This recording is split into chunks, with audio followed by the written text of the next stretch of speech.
Hello, everybody. Welcome back to Beating the Odds. It is Thursday, November 7th, 2024, and we are back with our NFL, NBA, college football, and NHL best bets of the day. If you're new to the channel, my name is Zach, and welcome to Beating the Odds. We just had our 6th winning day in our last 7 yesterday, so definitely hit that subscribe button and like this video. 6 out of 7 winning days, I think, deserves at least 250 likes on the video, so definitely hook it up, y'all.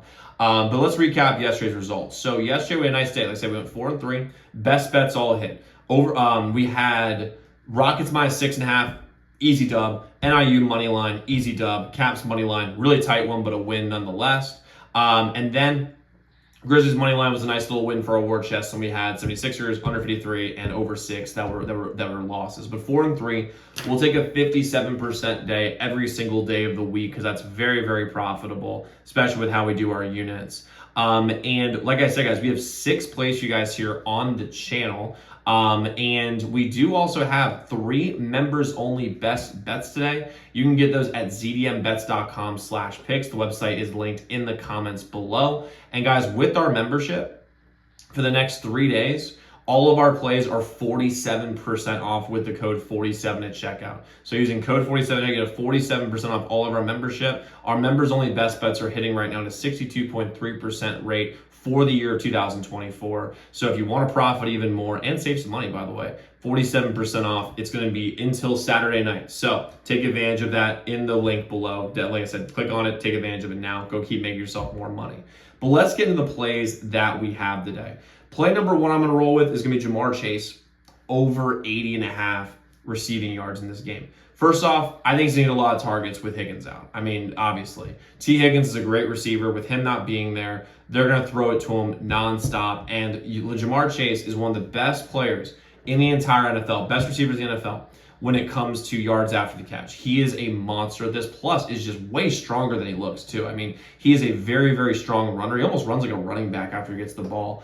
On top of that, though, the pass defense for the Ravens is complete trash. They're 32nd in the league. Now, you might be thinking to yourself, well, Zach, they're going to have Tre'Davious White. No, he's a great corner. No, they won't. He's a great corner, but no, he won't because he's not playing today because it's too short of a week for it to get him acclimated to the system for him to even play. The run defense of the Ravens is pretty solid, so I think the Bengals are going to throw the ball over the field. And Joe Burrow's having, if it wasn't for their record, Joe Burrow's having an MVP-type year. I think they're going to throw it over a million times. Jamar Chase is a top 3 receiver in the league. He's going to get over this number pretty easily. So give me Chase over 80.5 receiving yards. Next, I'm going to roll with Zay Flowers over 4.5 catches. Lots of short passes. They're going to use them here. They're going to rely on him getting tons of yak. And his number is interesting because it's 4.5 is his number for catches, but his receiving yards is like 50.5 or 49.5. And that's saying to me that I think Vegas is saying that they think that the Bengals are going to be able to tackle. I think he goes way over the catch number. They're going to use a lot of zig routes, a lot of screen passes to get him involved. The Bengals defense, the pass defense is not as bad as the Ravens, but they're still pretty bad. They're bottom half of the league. And I think Zay Flowers, I mean, again, he's their number 1 weapon. Likely he's out. Mark Andrews hasn't been the same. They're going to run the ball plenty, but when they throw the ball, they're going to Zay Flowers. That's Lamar's favorite weapon. So I'm going to go with Zay Flowers over 4.5 catches today. Next, we're going with the Bucks. We're going to jump the NBA. We're going Bucks minus 9.5 versus the Jazz. The sharp money's on the Bucks today. But on top of that, this line doesn't make any sense. I think Vegas is just laying a trap for all the sucker bettors for Utah because the Bucks are 1-6. Which by the way, until I was like looking at research, I didn't realize they were 1-6. I mean, that's crazy, especially with Giannis and Dame and the supporting cast they got. I mean, it might just be the curse of Doc Rivers. I mean, that might be what it is. But I think when you look at a team, first off, a 1-6 team should not be favored by 9.5 in any logical world. That just shouldn't happen. But the Jazz are actually as bad as a record. I just don't think the Bucks are. I mean, the Jazz, when you watch them play, like Markkanen's been out. Keep in mind, he might play today, he might not. But a good scoring day for the Jazz is like 95 to 100 points. A good defensive day for them is letting up 110, 115. They're not a good defensive team. They're not a good offensive team. They have not been able to shoot well this year. They just don't look like a legit NBA team. There's a argument to be made that UConn could literally beat this team. But for me, I just don't. Giannis is going to have to go against an injured Markkanen. Dame, they're not going to have an answer for Dame defensively. And again, 9.5 is so many points that I think Vegas is laying a trap for the inexperienced bettors of like a 1-6 team is a minus 9.5. We are betting the Jazz and they get fucking smoked, and the Bucks score 150 points in this game. So give me the Bucks minus 9.5 versus the Jazz. Next, we're going to college football. We're going FAU plus 7.5 versus ECU. Really, what this comes down to isn't really about matchups. Home field advantage for ECU is not the same as it normally is because they're not as good since they lost, Keaton Mitchell and Ehlers in quarterback. What this really is that FAU is the quintessential gambling team that you love in the sense of they never win, but they cover a lot.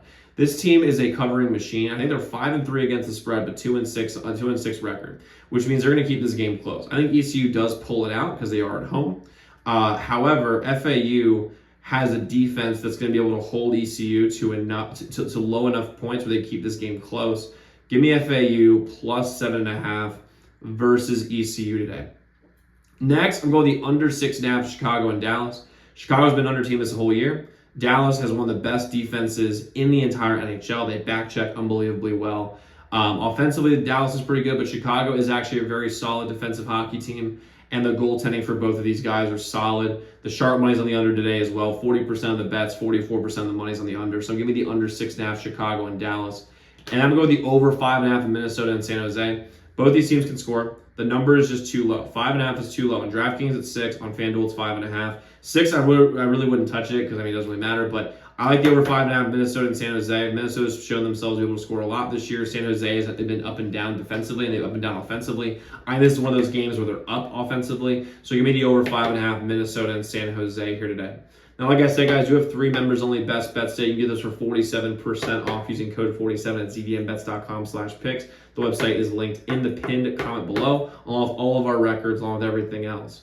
And again, if you haven't already, hit that subscribe button and like this video. Hit the notification bell so you never miss a pick. We're after 15,000 subscribers, so I'm excited to have y'all here. Let's go win together today. Let's go make some money. Let's go lock in those picks, and I will see you all tomorrow.